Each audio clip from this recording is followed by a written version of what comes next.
Part 1. You are going to hear a conversation between an agent and a student.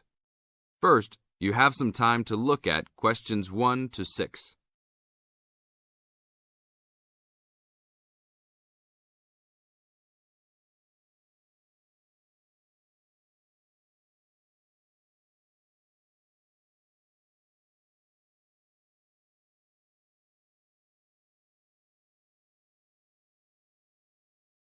Now listen to the tape and answer the questions.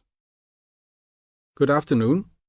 Good afternoon. Do you rent apartments here? Yes, among other things. Are you looking to rent an apartment? Maybe, but I think I might actually be more interested in renting a house. Do you rent those as well? Yes, we do.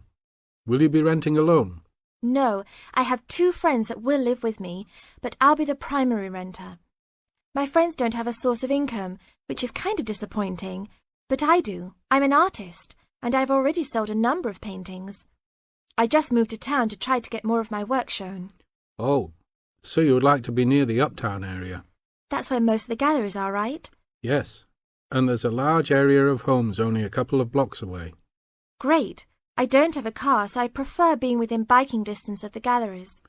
That would certainly be possible. Well, let me see. There's a large 4-bedroom house right off Main Street. That sounds good. I'd love to have extra rooms for my paintings. How much is it per month? Around $950. Ouch, that's too much for now. Do you have anything a bit cheaper? I have a 3-bedroom that's for $650. That is definitely affordable, but I did want at least 1 extra room. Is there anything else with more rooms? Oh, here's another 5-bedroom that's vacant right now. It's further away, about a mile from the gallery area, but they're only asking $800. That's a deal for so much space. Well, a mile isn't so bad. It's only a 5-minute bike ride, and that price is okay. I'd like to see that one. Can you give me the address? Sure. It's on 1566 Honeysuckle, Honeysuckle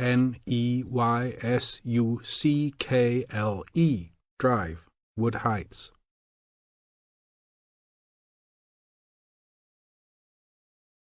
Now look at questions 7 to 10.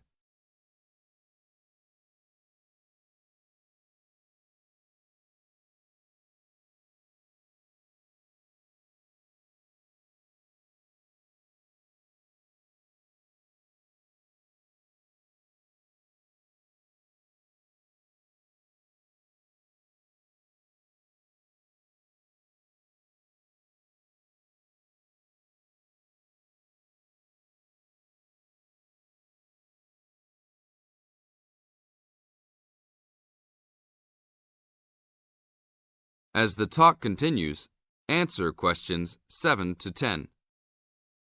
Such a lyrical street name. I like it. Is it furnished? Partially.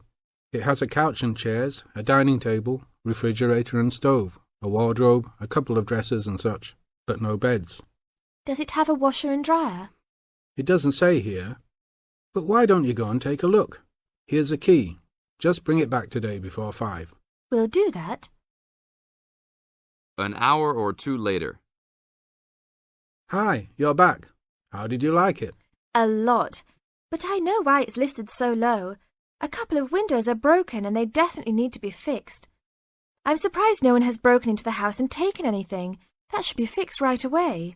No problem. I'll get a work crew out there today. That should be fixed even if you don't rent it yourselves.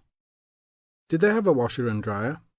No, but I can wash clothes by hand until I find good used ones. There was another thing, though. The tiles in the kitchen floor were broken and lying all over the place. You'd need to put in a new kitchen floor as well. OK, I'll talk about that with the landlord. If you can do those 2 things, then I'll take it as soon as you're ready. That is the end of part 1. You now have half a minute to check your answers.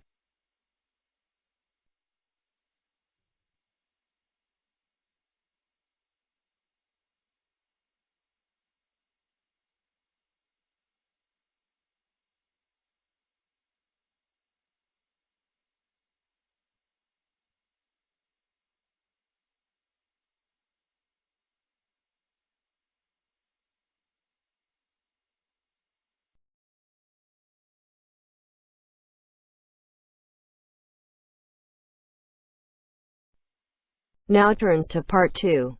Part 2. 2. You are going to hear a talk given by an international student. First, you have some time to look at questions 11 to 16.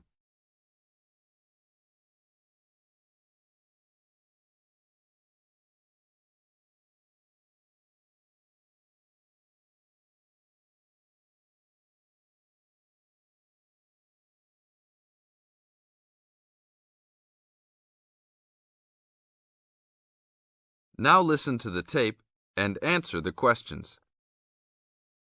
As an international student coming from Sierra Leone, it gives me great honor to give these opening remarks and welcome you all to Ashesi University, where excellence is the code. I believe I speak on behalf of my fellow colleagues when I say we feel that we are the most fortunate and privileged university students in Ghana. You may ask, what is the basis of such a conclusion? And I will simply say to you, in which other tertiary institution in Ghana do you find the same level of IT infrastructure and facilities available to students? Where also do you find such a low ratio of students to lecturers and computers? In which other educational institution do you find 55% of students on some sort of financial aid, who in addition enjoy services and benefits such as job placement after graduation, on-campus employment that pays above the minimum wage, a supply of textbooks, and access to online databases? Ladies and gentlemen, there is no other institution of higher education in Ghana today that matches the learning environment and the quality of instruction at Ashesi. I could continue listing reasons why we students feel this way, but I only have 5 minutes for this speech. Believe me, I could go on for hours. At Ashesi, everyone is considered a leader and is treated special. Ashesi equips us with the necessary determination, strength, and belief in ourselves to be able to achieve our goals. We are being taught to think outside the box and to question and challenge our assumptions about the world we live in. This, ladies and gentlemen, is one of the benefits of a liberal arts education, which seeks to broaden our intellectual capacity.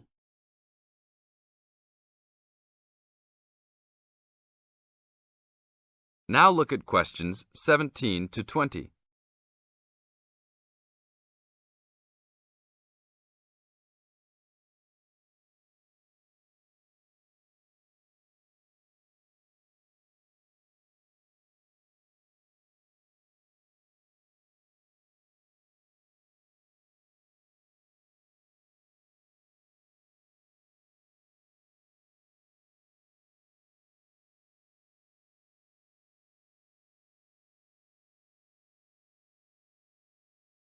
As the talk continues, answer questions 17 to 20. At Ashesi, we are also exposed to real-life situations and learn how to deal with them through a practical and vigorous academic program, as well as various seminars in which prominent leaders in their professions are invited as guests to interact and share their knowledge and experiences. Some people, even some of you in this audience, may believe that tuition at Ashesi is too high. But I say to you that the students here are unanimous in saying it is worth it.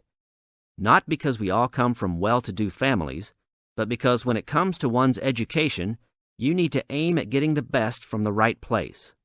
One's education defines who you are and what your perception of life and society will become.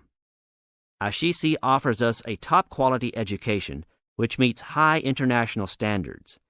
This is due to the strong linkages the school has established with 3 of the very best schools in the United States, namely Swarthmore College, which is ranked as the best liberal arts school in the U.S., UC Berkeley, and the University of Washington. In addition, Ashesi has recruited an excellent faculty consisting of lecturers from various countries, including Ghana, the UK, and the United States. These lecturers are among the best in their respective academic fields. I believe this is the school's greatest asset, a strong and knowledgeable team dedicated to achieving successful results from their students and who also love their job. I would like to end with a personal message. My fellow students, because we are among the most privileged in our society, we should take responsibility for our own destinies, make our parents proud, and create a legacy for those that follow us and Africa as a whole. We must give back to our society after completing school and achieving our goals in life, which I believe we all can if we properly utilize our time and take advantage of all that is offered here at Ashisi. That is the end of part 2. You now have half a minute to check your answers.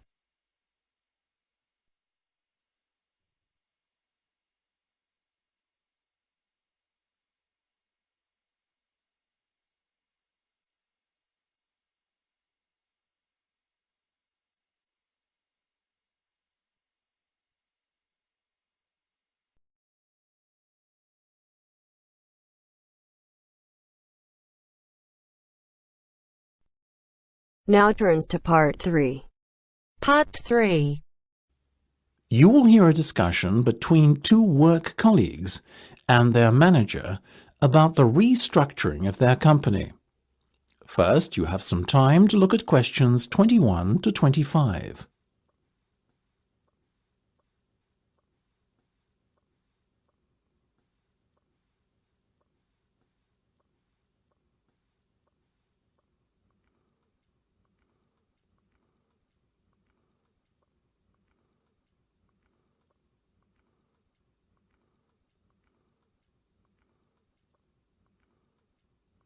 Now listen carefully and answer questions 21 to 25. Come in, both of you. I believe you wanted to talk to me about something, is that right? Yes. Basically, all the staff are concerned about what the restructuring of the company is going to mean for them. None more so than myself and Nam, as we are the newest members.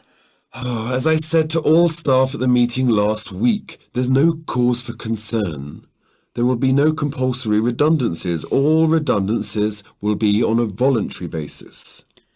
Yes, we understand that, but to tell the truth, we just want a little reassurance that our jobs are safe. Look, Anne and Penny, the company isn't going to be short-sighted and let its bright young minds go.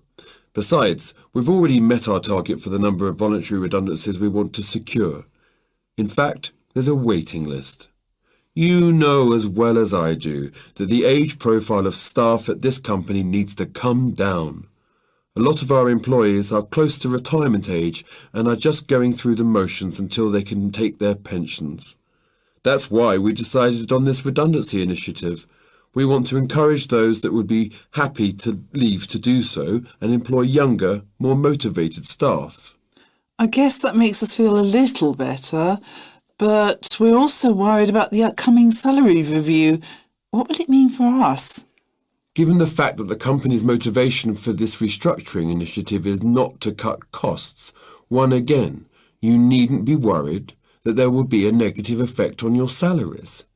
We are running a very profitable business and we will reward our top performers in the upcoming review. Both of you fall into that category, so you can expect a healthy bonus and salary increase. Simple as that. That's good to know. Another thing on our minds was the fact that with all these voluntary redundancies happening in the next few months, there will be a lot of positions opening up higher in the company. What we were wondering is, will the recruitment drive be an internal or an external one? Obviously, we will recruit internally where possible. That has always been company policy. So, if you're asking me will there be opportunities to gain a promotion in the near future, then the answer is very definitely yes. The type of candidate we would be looking for has a proven track record and is performance-driven. How can we improve our chances of getting promoted then when the opportunity arises? Well, in the meantime, be prepared to take on additional responsibilities, especially those relating to the management of other members of staff. Obviously, the higher up you go in the company, the more involved you'll be in managing people. What the management team is looking for then is proof that you can work effectively with and manage other members of staff. Before you hear the rest of the discussion, you have some time to look at questions 26 to 30.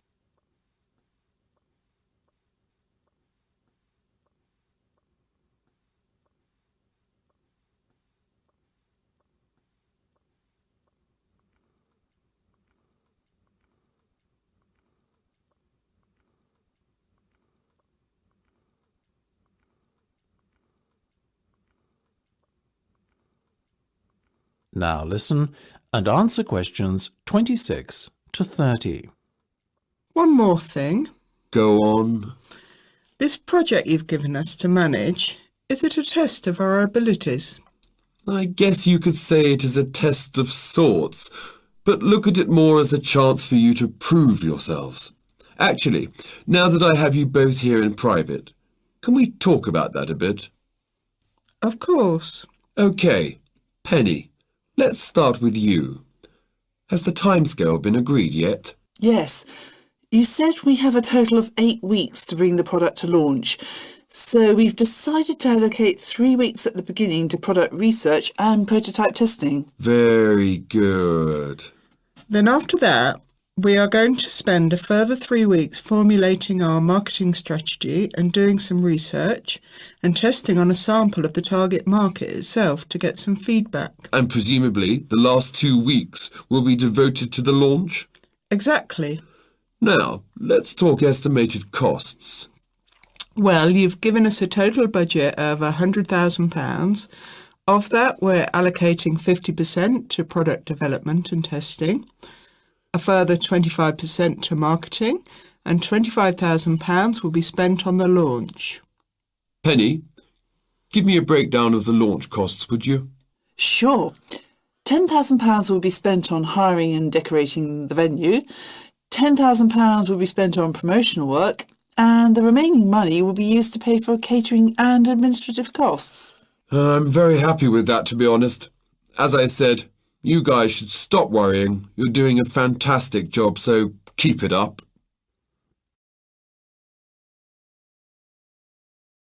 That is the end of part 3. You now have half a minute to check your answers.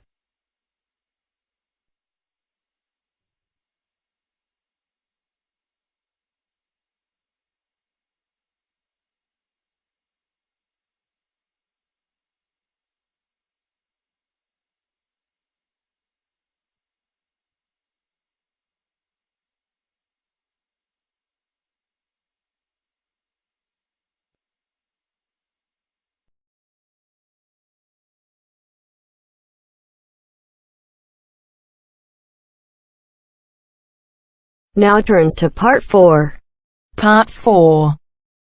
Listen to the last part of the lecture. As you listen, complete the notes below. First, you have some time to look at questions 31 to 40.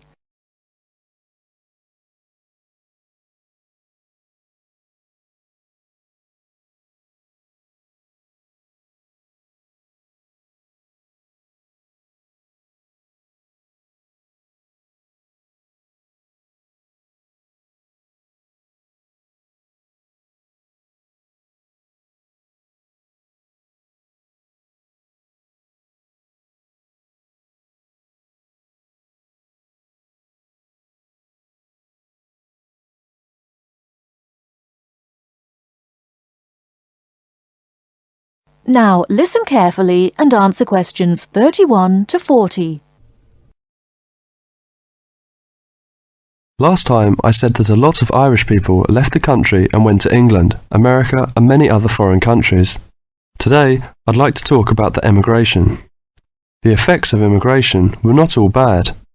The immigrants experienced a lot of hardship in their new countries.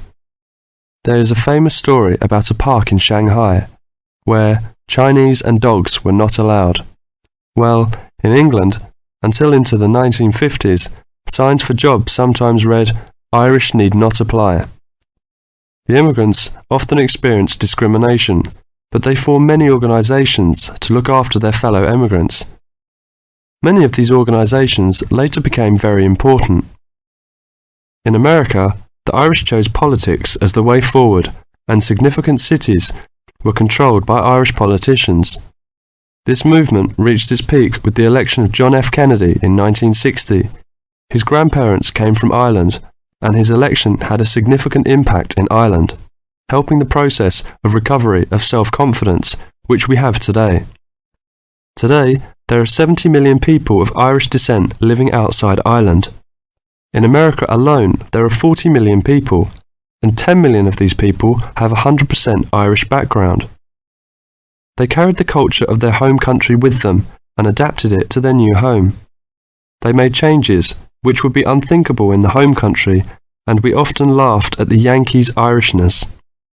In fact, any immigrant who came back to live in Ireland, often after many years, found it very difficult to fit into Irish society again. They had been changed by the experience. These immigrants have always had an interest in the old country. The American letter was a letter containing dollars sent back to one's family. More recently, President Clinton has been very influential in bringing peace to the north of Ireland.